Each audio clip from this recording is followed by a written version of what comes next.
시청자 여러분 안녕하십니까? VOA 뉴스투데이 시작합니다. 국제사회로부터 유류 제재를 받고 있는 북한이 대형 유류 저장 시설을 새로 짓고 있는 모습이 민간 위성사진에 포착됐습니다. 최근 연간 유류 반입량 허용치를 초과했다는 지적 속에 밀수입 차단 등에 대비하면서 비축량을 늘려 제재로 인한 유류 부족 상황에 대한 대처를 준비하는 것일 수 있다는 전문가들의 분석이 나왔습니다. 첫 소식 함지하 기자가 보도합니다. 북한 최대 항구인 남포를 촬영한 위성사진입니다. 기존 유류 저장 시설이 밀집한 지역에서 서쪽으로 약 700m 떨어진 곳에 새로운 저장 시설, 즉 유류 탱크 3개를 확충하고 있는 모습이 보입니다. 공사는 지난해 말부터 시작된 것으로 추정되는데 현재까지 3개 중 2개는 어느 정도 완성된 형태를 하고 있고 나머지 1개는 원형 터가 마련된 상태입니다. 완성된 저장 시설은 각각 지름이 약 30m, 높이 10m로 추정됩니다. 북한은 지난 2018년에도 이 일대에서 새로운 유류 저장 시설을 확충하는 모습이 관측됐었습니다. 당시 북한은 폭 122m, 길이 260m 지대에 대형 원형 터 8개를 만들었는데 올해 초 이 중 2개의 붉은색 유류 저장 시설이 들어선 모습이 확인됐습니다.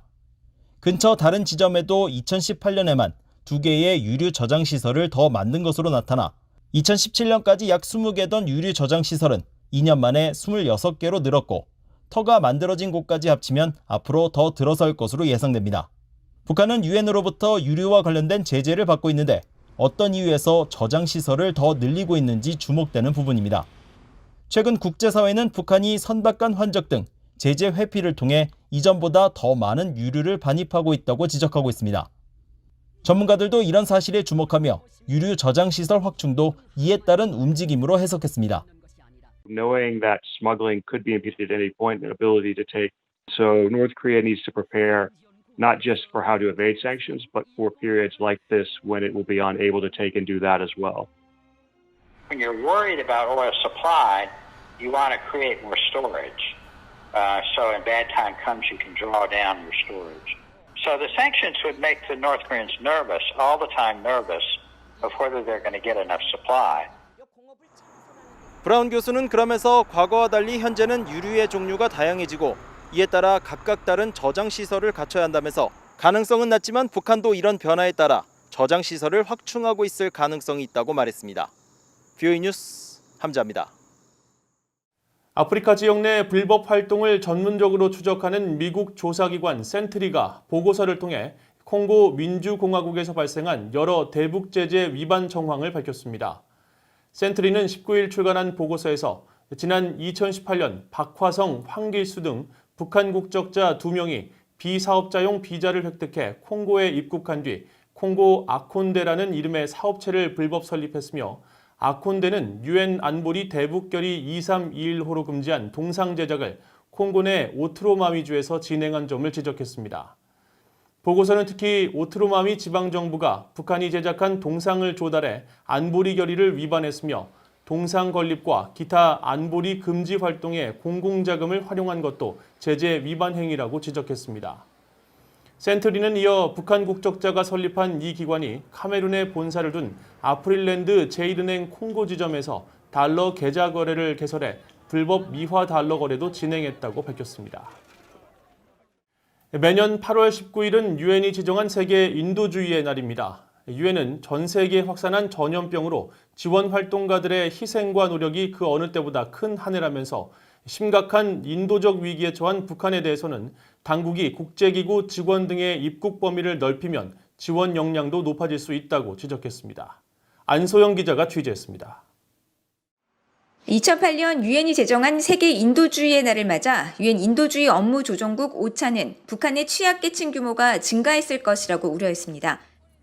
인도주의 업무조정국은 19일 BOA에 전 세계로 신종 코로나 바이러스가 확산하던 지난 4월과 5월 상황을 지적하면서 이 기간에 북한 당국은 주민의 식량 수요 충족을 위해 식량 배급량을 역대 최고 수준으로 신고했지만 국제사회의 지원 수준은 오히려 줄었다고 밝혔습니다.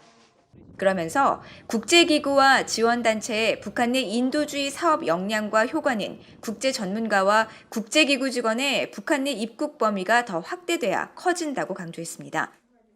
북한의 신종 코로나 바이러스 방역 조치인 국경 봉쇄와 이동 제한 조치 등은 인도적 지원 인력은 물론 현장에서의 활동을 제한하는 만큼 순조로운 지원 프로그램 진행을 기대하기 어렵다는 겁니다. 앞서 국제아동기금 유니세프와 세계식량계획 WFP 등도 현재 평양에 상주하는 유엔기구의 직원 규모가 이전에 비해 4분의 1 수준에 머물고 있어 분배 모니터링 등 지원 사업이 영향을 받고 있다고 전한 바 있습니다. 유엔 인도주의 업무조정국은 그러면서 북한에 대한 국제사회의 관심을 호소했습니다. 2020년 북한의 필요와 우선순위 계획에 따라 유엔이 요청한 1억 700만 달러 외에 신종 코로나 사태 등으로 도움이 필요한 550만 명을 지원하기 위해 3,970만 달러의 추가 지원이 필요하다는 점을 다시 강조했습니다. 이런 가운데 마이크 폼페오 미국 국무장관은 19일 세계 인도주의의 날을 기념하는 성명을 내고 미국 정부는 신종 코로나 바이러스 위기 속에 취약계층을 돕기 위한 지원을 벌이고 있으며 이 같은 도움 전달은 현장에서 헌신하는 인도 지원 활동가들이 있기에 가능하다고 강조했습니다. 특히 미국은 유엔에 가장 많은 기부금을 내는 국가라면서 지난해 미국은 분쟁 등으로 위기에 놓인 사람을 돕기 위해 92억 5천만 달러를 지원했다고 밝혔습니다. 한편 스위스 제네바에 본부를 둔 국경 없는 의사회는 2019 국제활동 보고서를 통해 지난해 대북 지원에 166만 달러 규모를 집행했다고 밝혔습니다. 특히 함경북도 주민들을 대상으로 지난해 3월에 시작한 건강관리 개선과 결핵치료 활동이 주요 사업이었다면서 북한 주민 900만 명이 적절한 의료 서비스를 받지 못하는 상황이라고 설명했습니다. 국경 없는 의사회는 그러면서 북한은 결핵과 다즈네성 결핵이 세계에서 가장 높은 국가 중 하나지만 결핵 환자를 돌볼 수 있는 역량은 극도로 제한적이라고 지적했습니다. BOA 뉴스 안소영입니다. 리처드 클라크 미 공군 전략적 억지력 핵통합 참모차장은 북한의 핵무기 개발과 이에 대한 추구가 러시아 중국의 극초음속 무기와 더불어 또 다른 종류의 위협이라고 밝혔습니다. 클라크 참모차장은 19일 미국 공군협회사나 미첼 연구소가 주관한 미국 핵억지력 관련 토론회에서 이같이 밝히면서 적이 핵 사용에 있어 제한적 결정을 하든 큰 규모의 결정을 하든 관계없이 미국은 가능한 최대한의 범위를 상정해 전투에 임할 수 있어야 한다고 설명했습니다. 클라크 참모차장은 그러면서 이를 위한 재래식 전력과 핵전력의 통합 운용, CNI 개념을 소개하고 재래전과 핵전쟁 가능성이 함께 존재하는 환경에서 미국의 목적을 성취하기 위해서는 재래식 전력과 핵전력 간의 통합작전을 계획하고 수행할 수 있어야 한다고 설명했습니다. 클라크 참모차장은 이어 지난 17일 한반도 동해상에서 이뤄진 B-1B 전략폭격기 편대의 폭격 임무 훈련도 재래전의 관점뿐 아니라 핵전쟁의 관점에서 효과적인 억지력을 제공하기 위한 것이라고 밝혔습니다. 앞서 미국 태평양 공군은 18일 BOA에 해당 훈련은 미국의 폭격 전력이 충분한 역량을 가지고 있음을 미국과 동맹국에 확신시키기 위한 목적이 있으며 영내 특정 국가의 행동에 대한 직접적인 대응 차원은 아니라고 덧붙였습니다. 한국의 이인영 통일부 장관이 해리 해리스 주한 미국 대사를 만난 다음 날 싱하이밍 주한 중국 대사를 만나 남북관계 발전을 위한 중국의 적극적인 협력을 요청했습니다. 이 장관은 19일 싱 대사를 만나 남북관계 발전은 남북 간의 협소한 이해관계뿐 아니라 동북아 평화와 안정을 위해 필요하다면서 중국 정부는 남북 대화와 북미 대화를 지지하고 한반도 평화 정착을 위해 건설적인 역할을 해온 만큼 지속적으로 협력해 주기를 기대한다고 강조했습니다. 이에 대해 싱하이밍 중국 대사는 중국은 한국과 한반도의 산과 물에 맞닿아 있고 우호의 정도 가깝다면서 중국은 한반도의 대화와 평화, 비핵화를 비롯해 번영과 발전, 평화 통일을 확고부동하게 지지한다고 말하고 그렇게 돼야 한반도 국민들도 좋고 중국도 좋다고 말했습니다.